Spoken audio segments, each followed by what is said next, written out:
Redditors who work at remote places like forest officers, oil rig workers, etc. What creepy things have you noticed while at work? I used to work in the oil field for a company that sold oil tools for drilling and fracking companies to rent in Bridgeport, Texas. Our yard was next to a women's prison. We shared a fence with them. Sometimes when the ladies would be out on the yard they could see us working on our trucks or just doing random tasks, and they would try to flirt with us and show us their tits and shit, and sometimes we would see a fight. Some nights I would get back to the yard really late, and it was definitely against the rules for the women to be out in their yard after dark. A couple nights I got back at like 11 p.m., and I was the only one at the yard. I parked my truck all the way in the back like always, and one night specifically as I was walking away from my truck somebody whistled at me. It wasn't faint at all, like it was a very loud and clear flirtatious whistle, you know the one. Like the generic whistle that people do when they see someone they think is attractive. I don't know how else to describe it. But anyway, it creeped me the F out, especially when I looked back and there was nobody there, but it sounded so close. About a week later I got back to the yard late as fuck again, and I was still creeped out by what had happened the week prior. Well, I parked my truck in the same place and started walking away, and I'll be damned if I didn't hear the exact whistle again. I looked back and there was no one to be seen, so I yelled out, "Who's there?" And just dead silence. I picked up my flashlight and shined it at the dark corner of the fence where it was coming from and couldn't see anything. Then I turned around and saw a dark figure standing on the opposite side of the yard in the back, where there is never anything or any reason to be back there, plus it was way too late for anyone else to be at our yard. I yelled out, "Hey! What are you doing?" And they just climbed over the fence back to the side of the prison, over the fucking razor wire, and into the darkness. I told my boss the next day, and he said he's seen somebody back there at night too, but he never looked into it. I still get so weirded out when I think about it.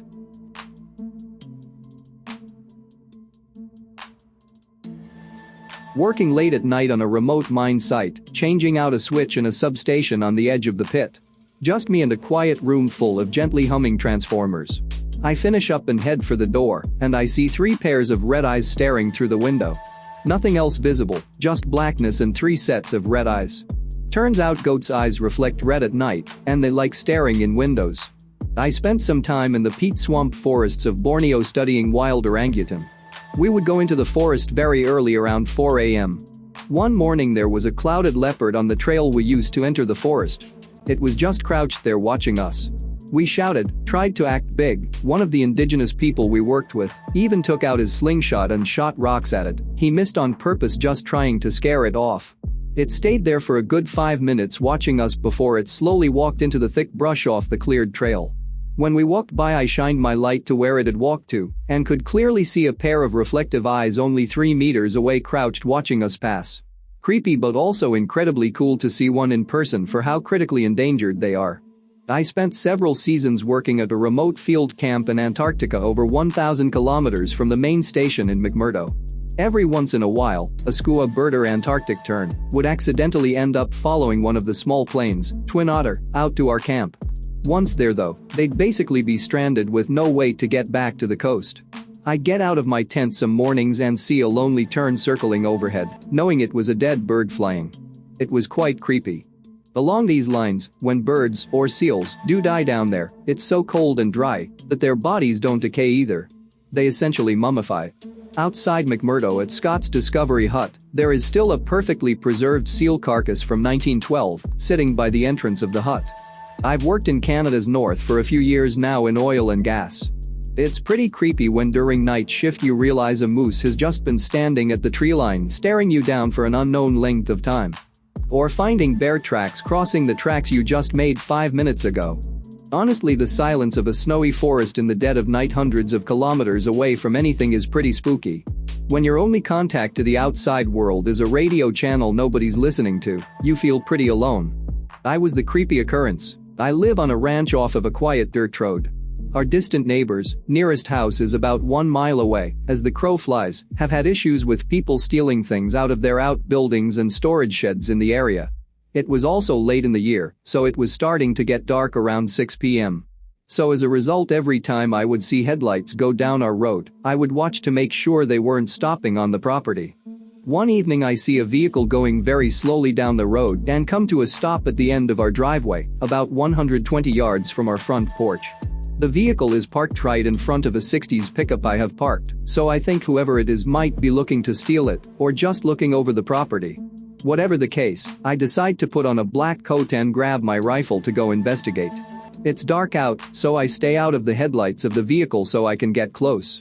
I can tell it is a white van, but I don't see anything else distinguishing about the van.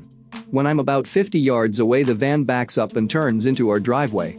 I freeze as the headlights wash across me standing in the middle of my driveway, and I see the reflective FedEx logos on the side of the van. Needless to say, the FedEx driver probably shit his pants as he suddenly sees a dark figure standing in the middle of a field, in the dark, holding a rifle. Surprisingly, after I try to give a friendly wave and smile, he continues up the driveway to the house, and I get to explain the situation, and we both have a laugh. So that's how I got to be the creepy guy in some FedEx delivery driver's story.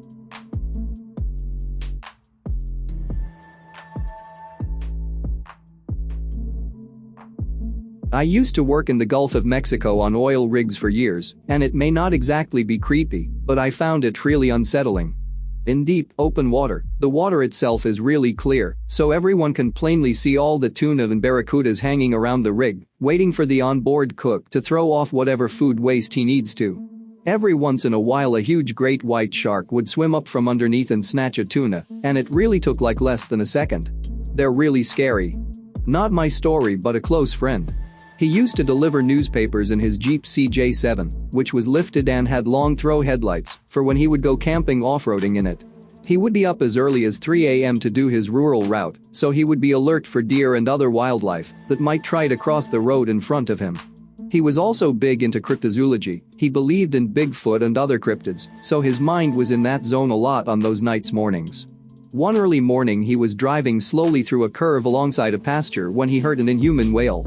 He slowed down, and as he came out of the curve, his headlights lit up a pair of eyes that had to be 10 feet off the ground. He stopped, backed up, and tried to get his lights to illuminate whatever it was. He heard the wail again coming from the direction of the eyes, and he started freaking out, thinking he finally saw a Bigfoot.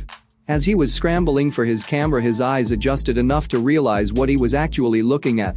The eyes were a bull's, and they were high off the ground because the bull was currently mounting a cow, which is where the wails came from.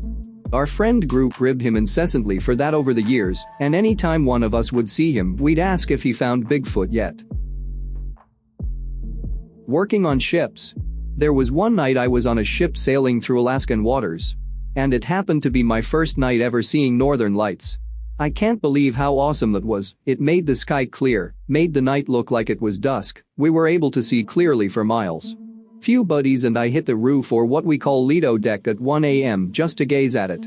An hour or so in, there was 6 of us on top, nearly the entire crew now. A big white spotlight shines at us. We were near land, but where the spotlight was above the water, and it wasn't low enough to be on a ship. This was very high up. It shined on us for about 15 to 20 seconds. Once the light turned off, we looked to see what it was. Saw nothing, no trace of an aircraft or anything. Couple minutes go by and the same light shined on us. This time it was on the other side of our vessel, above mountains. Still, unable to see what it was. We all saw it. We all have never seen any aircrafts hovering above these waters, especially at 2 a.m. We don't know what it was. We think it might have been some sort of silenced aircraft. The military was probably doing drills or something. But anyways, that was one of the weirder things to happen out on the ocean. I work for a medical examiner and used to be on the graveyard shift alone. The first night I was on at midnight, our air system shut off, which caused the vents to warp. That shit sounded like somebody running through the vents in the ceiling on all fours. Thankfully I got used to it, lol, but def creepy at first. Another night we lost power and stupid me watching a horror movie, working so hard almost shit my pants when everything went dark, and knowing that a room with around 30 dead bodies in it was walking distance away. That one I stayed in my car for. Not to mention the constant long dark red lit hallways. Glad I'm not on overnight now. I'm not sure this counts, but I'm a teacher at an urban public school and was at work late grading and getting ready for the next day. Time had kind of flown by, and before I knew it, it was 7 p.m. I start packing up to leave in a building that is, in theory, locked and empty besides me when a rallis alarm goes off, indicating an armed intruder in the building. I am alone, young, and freaked AF because I am absolutely not ready to fight a gunman over my lesson plans. I book it out of the school and dive into my car, hearing the alarm blaring the entire time. I peel out of the parking lot. Turns out they were doing routine maintenance and didn't send out an email to the teachers. I was a field geologist in the outback about 12 hours north of Adelaide. One day I was driving the truck and saw what looked like a flagpole sticking up in the middle of nowhere. I wasn't anywhere near a farm or anywhere else that people would be, so I decided to drive over and check it out. It was a dead dog fully impaled on a spike. Like, from butt to mouth. Took some pictures and had my boss call the cops, but for the rest of the assignment I was freaked out that some maniac was out there with me. In my brief stint as a rural health nurse, I was quite unnerved by how many of the families I worked with still practiced ritual animal sacrifice, even though on paper they identify as Catholic.